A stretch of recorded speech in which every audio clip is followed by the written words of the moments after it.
Welcome to the Performance Enhancing Podcast. It's like steroids for your brain. A podcast for people looking to live life at their peak potential, chock full of real-world tools and knowledge that you can apply in your life today. By providing you with a lens into the lives, beliefs, practices, and actions of those who are already living extraordinary lives, the Performance Enhancing Podcast will help you shift your mindset or create that change in your daily rituals and habits so you can explode with success in the areas of life that are most important to you.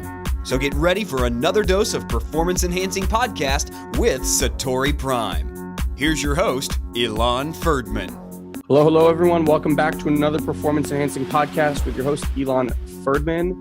And today, as you will quickly see, is a great day for me because we're back here with Stella Grizont and my brother doing another Happy Corner. In fact, this is Happy Corner number 4. So we start with something that was quite topical a little bit ago. At the time, it was very, very much topical. But that is the dress, the infamous dress of different colors, and kind of segue into what that dress actually brought out in people. We'll look at power of agreements and how that can alter your relationships. An amazing exercise about differing opinions, probably one of the most powerful exercises I've ever done. If you usually listen to these in the car, and for whatever reason, the example just doesn't make sense because maybe it's just a little visual, then I highly recommend you just jump on and grab part 1 of Happy Corner on YouTube so you can visually see it. Then both Stella and I share very, very personal stories about our husband and my wife. And then Stella proceeds to coach me on something that I'm really dealing with in my relationship, in my intimate relationship, and brings out a very interesting distinction for me called editing, which was new to me and really, really blew my mind. So I hope you get as much value as I got during this call, and look forward to seeing you on our next Performance Enhancing Podcast. Enjoy, everyone. Hi, everyone. Welcome back to another Performance Enhancing Podcast, and special treat for everyone. We're back with Stella Grizont and our 4th Happy Corner? I think I feel like we've had more. I think this is 4th with me, 5th with the 2 of you guys. Yes, that could also be accurate. Yeah. Well, in any event, always fun times for us and also for our listeners. So we wanted to start with something topical, and I'm going to let Stella take the reins on top. I know everyone is like over the dress situation and totally annoyed with that freaking blue, black, gold, white dress.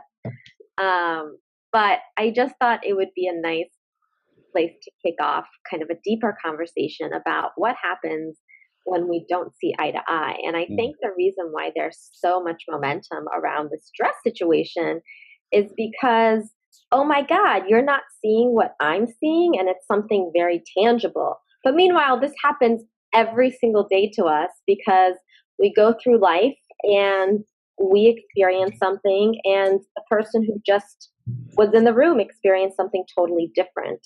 And what I love is that this dress situation just enables us to have an instrument in which to allow ourselves the possibility of not always seeing the same thing. Yeah.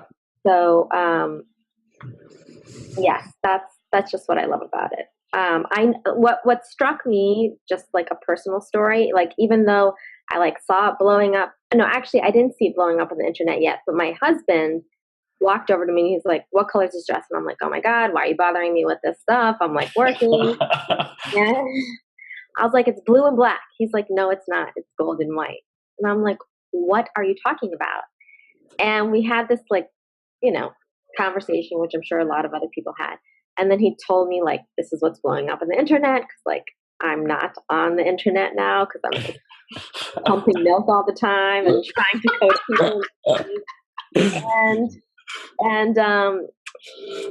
And then another friend of ours who's a pediatrician also hasn't seen this, and we showed it to her, and she said gold and white. And I was just like, I have to say that it was very odd for me that these two people who I'm so close with, who I see eye to eye on so many things, really did not see what I was seeing. And I thought that was fascinating. So it definitely got me stirred up too. So it's interesting to me in the whole dress thing is you actually brought up two things. One is the concept that we operate in a world where we believe everyone sees the world the way we do.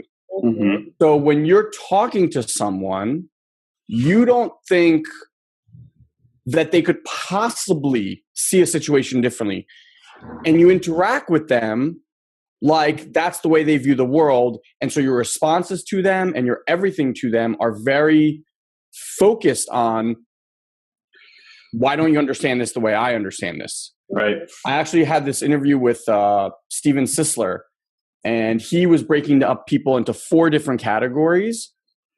So for example, one of the categories is people who are scared. So they're the kind of people that when you're walking into a room of a networking event, they're on task people. So they could just walk by you head down. And if you're an extrovert, someone that likes to say hi to everyone, when someone passes by like that, you think that they're rude or an asshole or mad at you or something like that. And in their world, they actually didn't even see you. Mm-hmm. Right? They didn't even react to you. So that's something that I want to touch base on doing some exercise on how you can conceptually get that. And Guy, I'll let you share the actual exercise. But the second thing, Stella, which I want to ask you, you brought up this other topic, which is 2 of the closest people to you saw something different, right? So when it was one-on-one, it's okay, me versus him, okay? Now this other person who you value and trust agrees with your husband, not you. And which brings up this whole other conversation around agreement. And a lot of times I feel people actually, whether it's peer pressure or whatever, agree to something with someone else. And then that leaves this other person on the outside. And that brings up this whole world of, why do you agree with him? And all this kind of crazy stuff, which also gets us all riled up. So I think these are 2 interesting points that we can definitely talk about. Yeah, I love that. I love the second point too, because then, I mean, this is what happens. This is how people go amiss all the time, is that this is just one small moment, but there's all sorts of big moments that this happens where you begin to not listen to yourself, your own value system, and then you find yourself doing something that's really not in alignment with you. I mean, we can go to like, following someone else's definition of success all the way to being a Nazi, like there's, it's really, so it's to really be aware of what you're seeing, be aware of what is true for you, and also be open to that may not be the only reality. I think is really, really critical. And I think that's why people are like, responding so strongly. Yeah. Bro, you want to take them through the quick exercise with the cup? Yeah, let's do it. Yeah, I could. I was just going to say it's interesting to me that over, it's the size and scope of the situation doesn't matter. The threat is still the same. Like this is a dress, like an inanimate fucking object with like some color refraction that creates like rods and cones in your eyes to do different things, and people are freaking out. And I was just thinking, I'm like, that's the micro of it. What's the macro of it? I'm trying to think of my own life. Like, what's a big thing that I do that with versus like, some stupid dress. Yeah, I do have a couple of years so I could do it. So there's great exercise. We did, I think, in the communication course, right? A landmark, right? Yeah. So they basically like say this, you never knew what this object was, right? And this is like, you put it in front of a person, just describe it to me. So, Stella, you could describe it to me. Like, so what do you see here? White cylinder. Okay. And I would say, I know that it's your logo, but I would just say it's an illustration. Right. There's light gray and black, or light blue and black lines, which I know to be letters, but those are. Yep. Perfect. Perfect. Yeah. And if I was holding it lower, you could probably see the opening, and you would tell me that there's the, opening on the inside and there's some shadows and et cetera, et cetera. And I would stand here and say, yeah, I see what you're saying, but there's also this other thing happening where it's protruding and it has like a hard consistency to it and all these other things, right? Like I'll just keep describing, and you're like sitting there going, the hell are you talking about? Yeah. And then we would argue about that, right? Like what my point of view versus your point of view about how I see it. And then the shift is like this big. What happens if I go like that? Right. Right. And it's like all you need to see is just a little bit. So in like landmark speak, this is like the blind spot, right? Like this is this thing sitting behind your head. And no matter how you turn, you can't really see it. But the moment this thing enters your field of vision, your choices and how you interact with things are completely different. I mean, I always call it, we call it blind spots a lot too, because like in a car, if you're driving and you have a blind spot, whether or not you see the car over there and you turn into the lane, and there's going to be a big impact on your life, right? If you go into that lane. So your belief about it doesn't matter, but the fact that it's there is crucial to your choices and your understanding of reality, right? So I always like that thing, because it's something so stupid and small, but we argue about it. Like I just want to add one other thing. So the whole concept was, so say you guys are standing across from each other, okay? And one sees one thing, one sees the other. The whole idea and the whole concept is that concept of standing in someone else's shoes, right? So if you just walked around to the other side of this thing, all of a sudden this handle would be there, and you'd go, oh, yeah, there's a handle here, right? And all of a sudden, all the arguing and all the bullshit and all the stuff that you just blew out because you made this person stupid or they're blind or whatever the heck you mean disappears in an instant. Yeah. Just by you being willing to take a look at their perspective. Yeah. So that to me, I remember that image so vividly, because anytime that I'm fighting for my own opinion or arguing against someone else's, which I do very rarely nowadays just because of literally that cup concept, at the end of the day, I just keep reminding myself, they just see a handle. Yeah. Right? I can argue that they don't see a handle, but that doesn't help me. They just see a handle. Yeah. So they see the world slightly differently. They have a belief system slightly differently.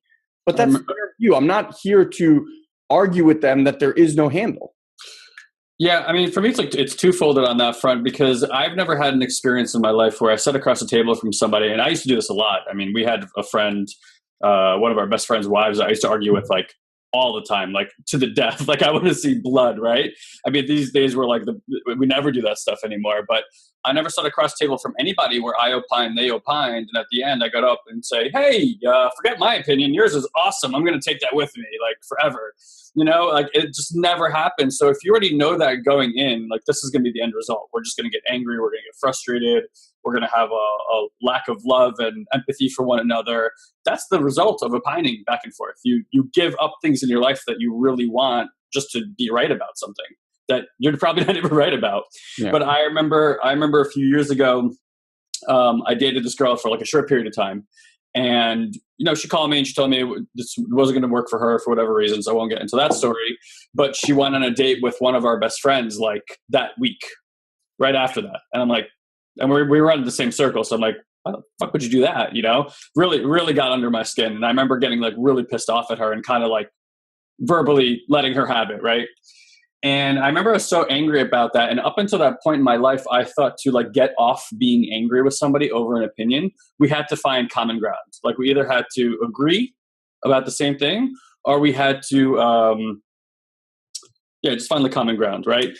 And I remember like we were having a conversation, like I called her because every time I've ever done that to anybody, I'm the one that feels bad about it. And then I just like need to go apologize for being a douchebag. So I call her and we started talking, and I was kind of in a different state. So the conversation went really well. And I remember I like got out of my own way and actually heard her, like what she had to say. Like I didn't have my opinion suddenly. I was just listening to her. And while that happened, we say like get in the other person's shoes. I did that. Right. But now like conceptually, I actually felt like opening up my listening allowed me to actually go into her world and see her point of view. And I realized if that was my point of view, I could see why somebody with that point of view would take the actions that she took. And I remember feeling completely peaceful right after that, right? Like just complete peace, like no resistance whatsoever. And I'm like, great, I forgive you. I'm like, we're cool. Like that was it. And I remember getting off the phone going, that was really cool. And it was a big insight for me because I stopped worrying about having to agree with everybody. And I started considering that, you know, we don't like to think of ourselves as people who can murder people or be homeless or any of these things, right? But given the right circumstances, all of us would be murderers. We would be homeless. That's really like you're one circumstance away from being that person pretty much, right? So it's like that, there's a perspective and a way of being that gives you. And inside of that way of being in perspective, you would take the same actions that you say that you would never take. You would take them. So that's always been something I've carried with me for the last like 5-6 years. And it's helped me tremendously. It really has. I have a lot more peace in my life because of it. I think that's a really powerful point. Lots of powerful points. Like, especially now that I am a new mom, I remember thinking things about certain parents, and and now that I am in those shoes, I think very differently. And it's really hard for us to often put ourselves in another person's shoes, but I do think that is just so. It's everything. And one thing you mentioned, Guy, was that when you spoke to your friend, you were in a different state. And so you're being in a different state, I think it sounded like you weren't so angry anymore. You had softened. Yeah. And so I think that also says a lot, is that when we can take a moment and maybe shift gears a little bit and soften and be open. Hey guys, I just want to take a quick break here and let you know about our 10-day challenge. All you have to do is head over to SatoriPrime.com/10day, the number 10 day. And in it, we give you a 10-part video series that is absolutely changing lives, and it's completely free. It's a mindset shift in what is possible for you in your life right now.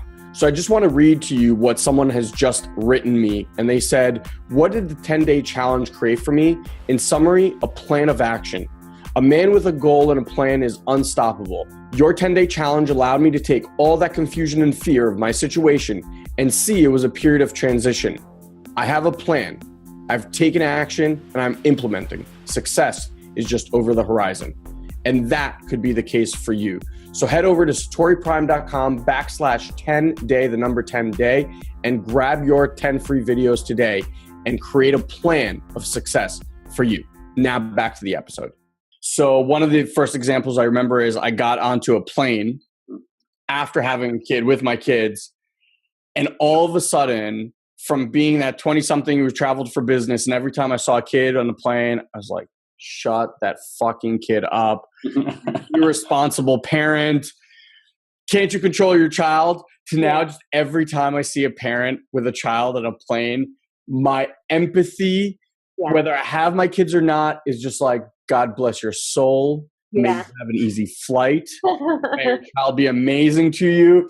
And I just find it so funny that that's, to me, was, you know, I kind of walked around to see their life in their shoes. Because unless you experience that, I just flew with my 2 kids for almost 6 hours from New York to California each way. And I was saying to my buddy, all of the rules of parenting go out the window when you're on a kid. It's like, you want to watch movies? No problem. How many hours do you want on your iPad? I'll give them all to you. You want candy? I'll give you candy. You want sex? I'll give you sex. Whatever you want, just shut up. I just don't want to be that parent. But at the same time, look, you know what? We flew one time and one of our kids was not feeling well.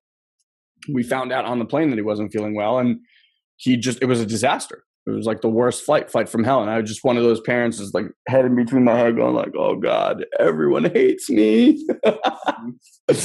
So that's just a funny story I wanted to share. But I wanted to actually share a more personal story, if that's okay with you guys. Yeah, shoot. So we were talking about perspective and having that. So I just had an interaction with my wife. I think it was this past Saturday, where I had said something, and granted, the way I had interacted with her in that moment was condescending, which I realized right away. And that comment basically had her explode in front of our friends. Then we walked down the street, and it just became this very heated argument. And we don't really argue all that much, so it's always an interesting experience. But having said that, what I usually do is I check out. God knows this. If I get into a heated situation, I become silent. Shut down. So I realize that is obviously an ineffective way to discuss things with your wife. So I really forced myself to actually proactively communicate. That's great. Which was good. It was good. And what we started seeing was that basically what was at ends were exactly what we were talking about, where I had one, let's call it story or interpretation of how she was living her life, and how that didn't match up to what I was doing. And then she had a version of her, of some version that she made up about our relationship. So because of that, I was trying to find facts for what I had made up about our relationship. She was finding facts about what she had made up about our relationship. Neither of us spoke about it at the moment that it happened, right? We just made that shit up. And then all of a sudden we're living on the opposite sides of this, let's use the cup example, on the opposite sides, arguing for life as if that is the way that life is. And inside of the conversation, what was really interesting, we're both, we've done landmark, we've done personal development work. So communication is of utmost importance to me. If someone asks me what love is, I say communication. Agreed. Period. So it was very important for us to work this out. Now, we also went to bed angry, which we don't really do. And I woke up and I hate to use the expression, but I wasn't loving towards her. Yeah. Because there was distance, right? There was something in the air. So let me give you kind of the down and dirty of what it was, because Stella, I'm really curious to hear your perspective. So at least from my perspective, I don't want to share her side. But my perspective was, the story I made up was that I've, through work and through just living, have always been really passionate about personal development. And that means doing weird things and taking weird courses and, doing ayahuasca and shit like that, that for me is all inside of learning about myself and understanding myself at deeper levels. The story I made up was that she's no longer interested in that, because every time I would ask her to do one of those things, she was just a no.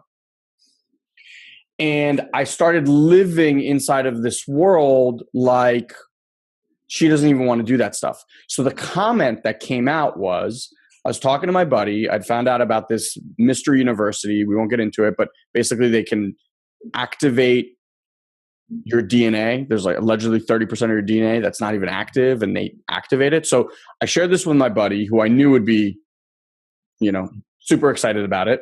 And I told him there was in the Midwest. And the line that I said to him was, "Hey, would you want to go to the Midwest with me to go to this thing?" That's what she heard. And she yelled across the room something like, "Wait, why are you going to the Midwest?" And I said, "Oh, it's something that you wouldn't even understand." Because her line, when something doesn't align with her, it's jokingly, but when something doesn't align with her comprehension of the world, her famous line is, "I just don't know. I don't get it. I don't understand." So we've kind of had a joke about it. So I said it half jokingly, but what I realized in the sentence, there was that kind of underhanded disgustingness. Yeah. And that stemmed from that story. Right. And so I cleaned it up. We had this beautiful conversation. But I'm curious, Stella, to hear from you. If I came to you as a coaching client, okay, and I said, "Look, I have a feeling that I'm growing and developing, and then my spouse is not. She chooses not to, which I know is something that a lot of people actually deal with. Mm-hmm. So what would you give someone, or what would you offer me or anyone else that's kind of going through that? Hear this all the time, experience it as well. Like as we're talking about going through an argument I had with my husband, totally get it. There's actually two things that I'm noticing. So I'll just speak to the one that's coming up for me is what happened in that moment when you said you don't understand, whether you said that. I mean, the tone did not help, but what was happening there is some editing. You were editing the opportunity for her. You actually weren't even giving her an opportunity to participate and make a decision for herself, whether or not she would be interested.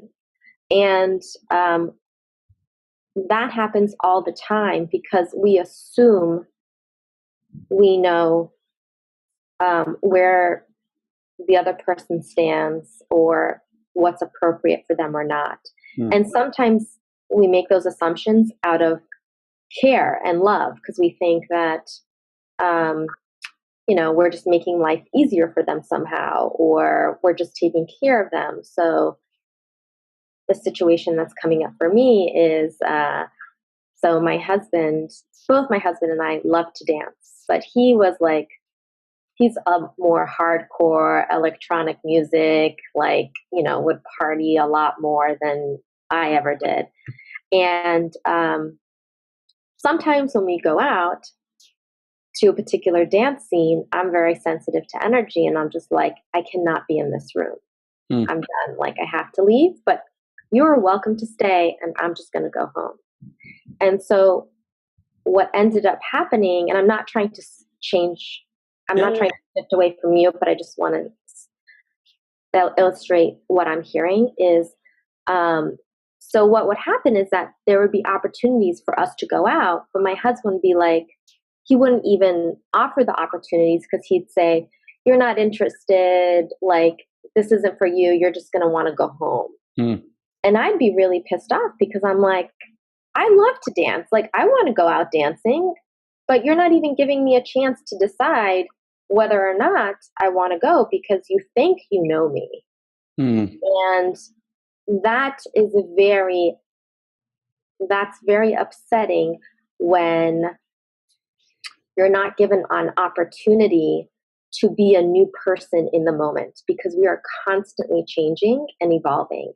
And when we assume we know someone and what they're going to think, we're denying them the opportunity to step up, to grow, to be different in that moment, to make a decision. And so for me, the biggest thing I hear in that story is that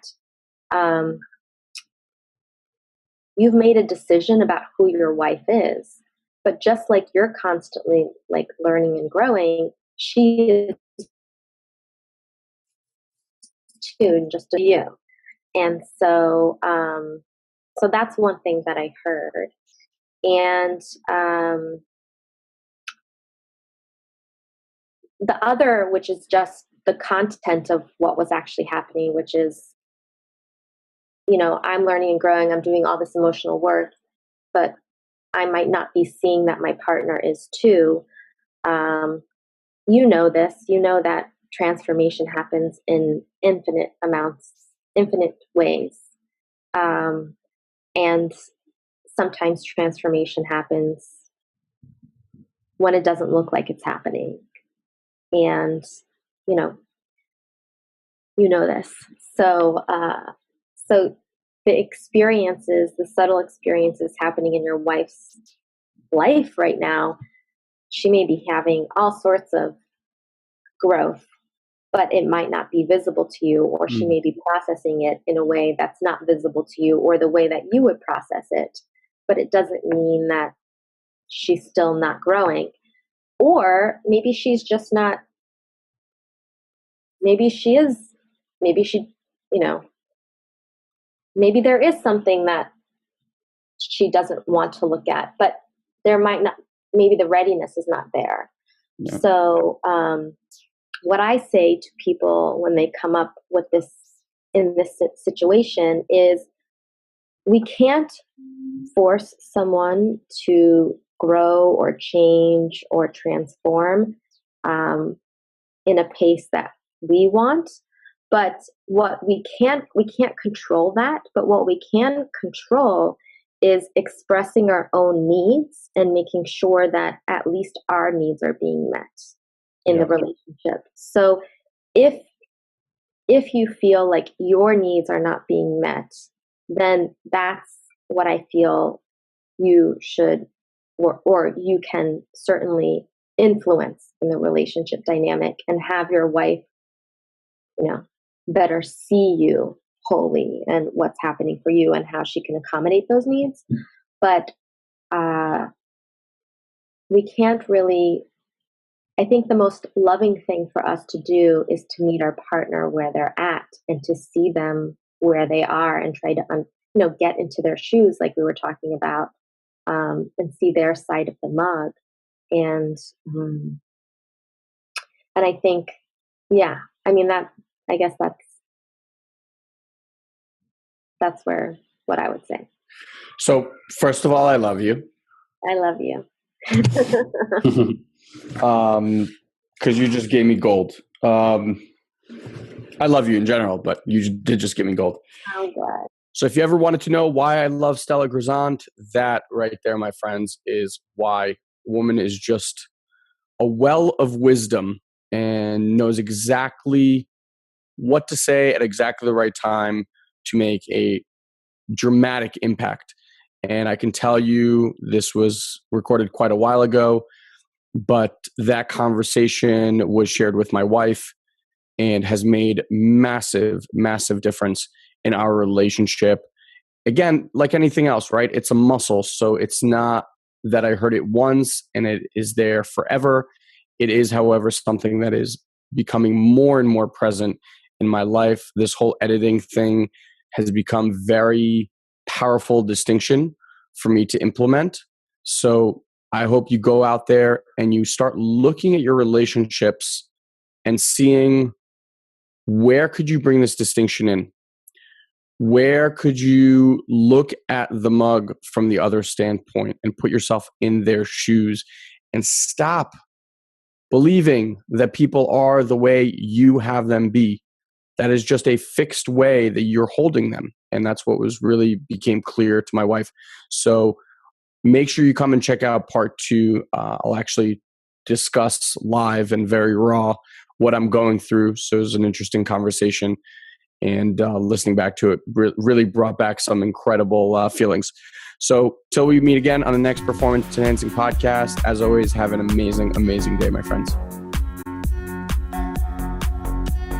Thank you for joining us on this week's Performance Enhancing Podcast. We've taken this pep talk and created a custom action guide so you know exactly what action steps to take now to grow your business. Just head over to SatoriPrime.com/podcast and download it for free. Also, please leave a comment and rate this podcast on iTunes. It'll help us get the word out. Thanks for listening. Now, go and implement. We'll see you next time. Did you run through doors till you hit the floor? Did you